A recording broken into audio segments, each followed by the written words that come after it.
जाती है। दादी ने शुरू करी। दादी कहती है कि मेरे प्यारे वीर वतन, पता है यहां से बहुत दूर एक गांव होता था। उस गांव का नाम था मिसिंग, MISSING।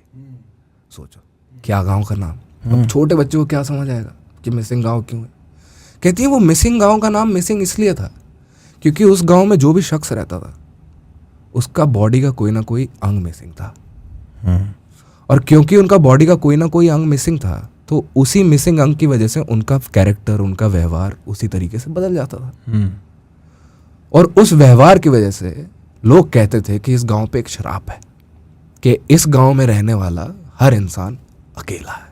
जैसे किसी का हाथ नहीं था तो वो किसी की तरफ हाथ नहीं बढ़ा पाता था मदद करने के लिए, तो वो अकेला था।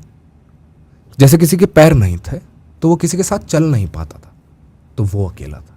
जैसे किसी इंसान के पास कह लो कि दिल नहीं था पर दिमाग था, तो वो सबको छलता था, वो सबको ठगता था, तो सब उससे दूर रहते थे, तो वो अकेला था। और किसी के पास दिमाग नहीं था मगर दिल था और वो दिल से सब कुछ करता था, तो लोग उसे पागल कहते थे, तो सब उससे दूर रहते थे कि ये तो हमारा बेड़ा गर्क कर देगा। इस गांव के बाहर एक कुटिया थी जहां पे दो भाई रहते थे, वीर सिंह और वतन सिंह। वीर सिंह जो था वो बड़ा भाई था और वो मेरे बड़े भाई की तरफ इशारा करती, कहती ये बड़ा समझदार होता था, ये होता था। और उसका एक छोटा भाई होता था वतन सिंह, वो बड़ा मासूम सा, बेवकूफ सा, भोला सा होता था जिसने अभी दुनिया नहीं देखी है।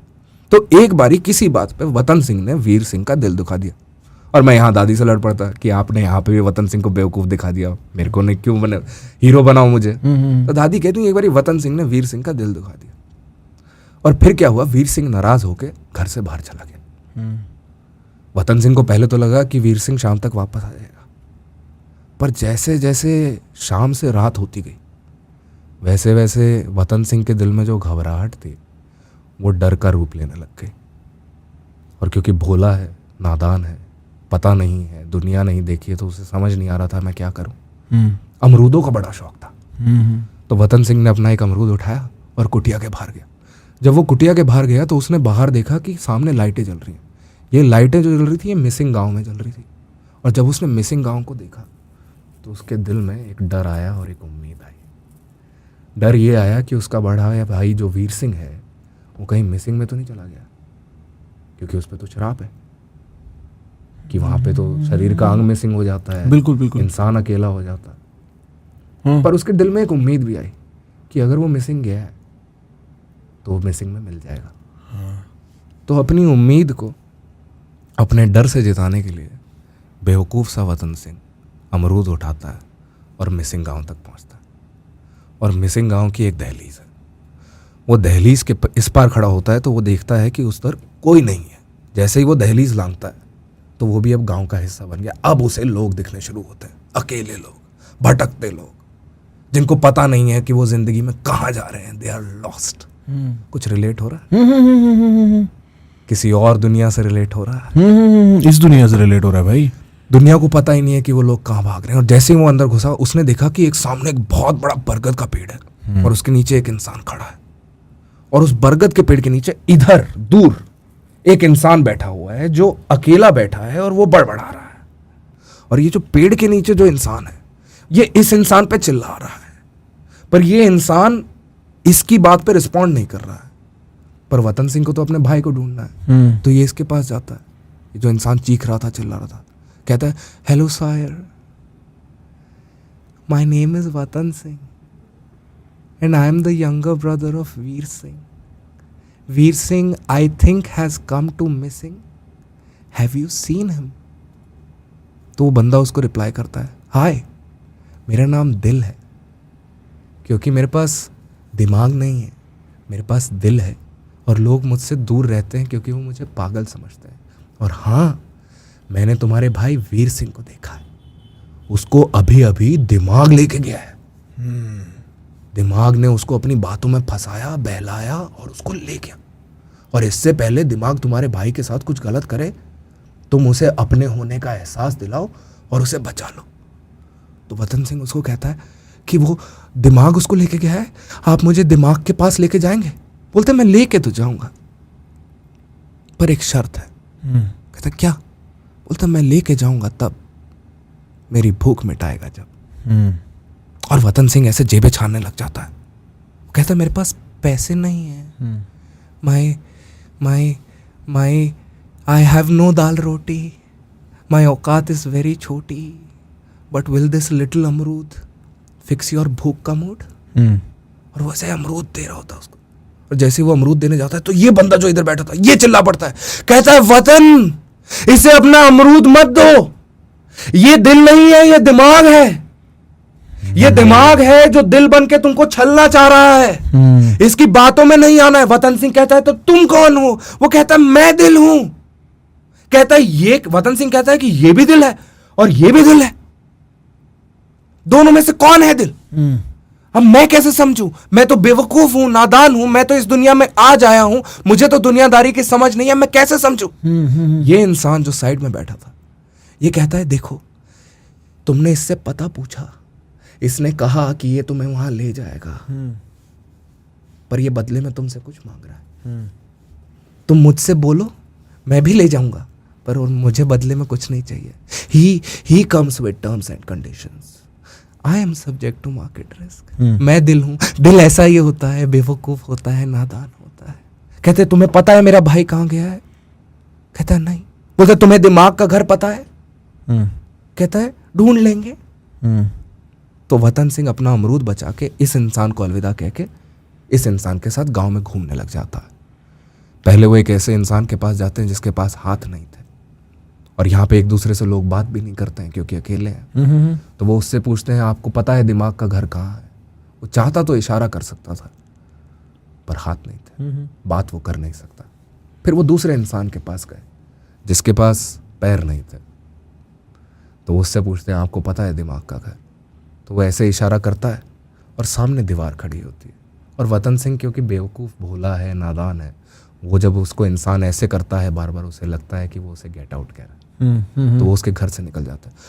1-1.5 घंटे तक वतन सिंह और उसका दिल गांव में घूमते रहते हैं, और वतन सिंह को लगता है कि दिल को शायद रास्ता पता ही नहीं है।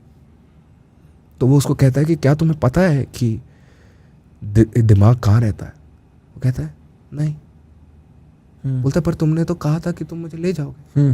बोलता मैं ले तो जाऊंगा, पर वो तो मेरी उम्मीद थी ना, दिल तो उम्मीद पे चलता है। तुम अगर मुझसे ये पूछते कि मुझे क्या उसका घर पता है तो मैं तुम्हें मना कर देता, पर तुमने मुझसे ये पूछा कि तुम मुझे लेके चलोगे तो मैंने हाँ बोल दी। दिल तो ऐसा ही होता है, उम्मीद पे चलता है। बोलता ये बात पहले क्यों नहीं बताई तुमने मुझको? क्या वीर सिंह इस गांव में आया भी था? कहता नहीं।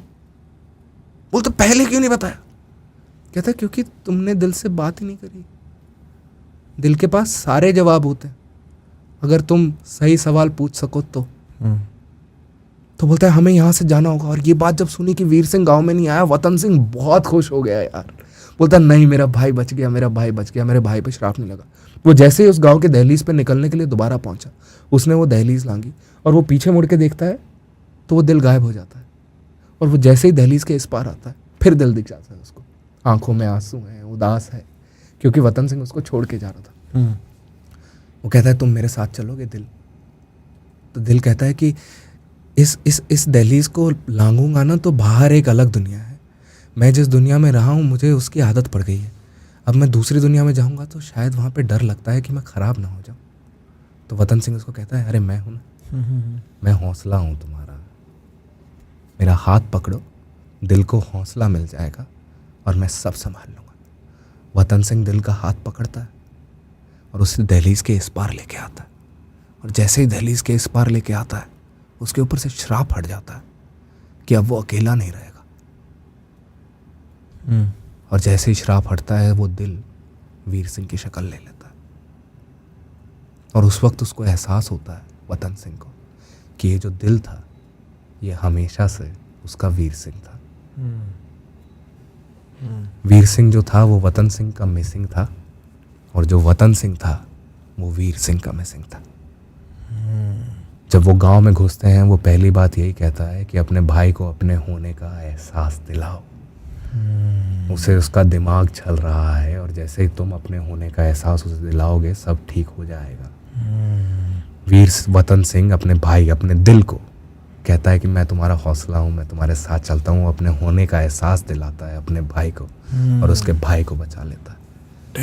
और ये दादी ने हमको सुनाई।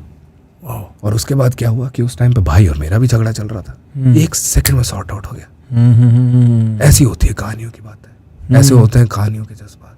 और यहाँ पे बैठे हम लोग मिसिंग की दुनिया में खो गए कि मिसिंग गांव ऐसा था, ये था, वो था, फलाना था। मैं इमेजिन करने लगा भाई कि मतलब ऐसे लाइटें लगी हुई हैं, वो दूर है गांव। हाँ। और हम ये भूल गए कि दादी खाट पे बैठी है अमरूद के पेड़ के नीचे और वो अपने 2 बच्चों को कहानी सुना रही है।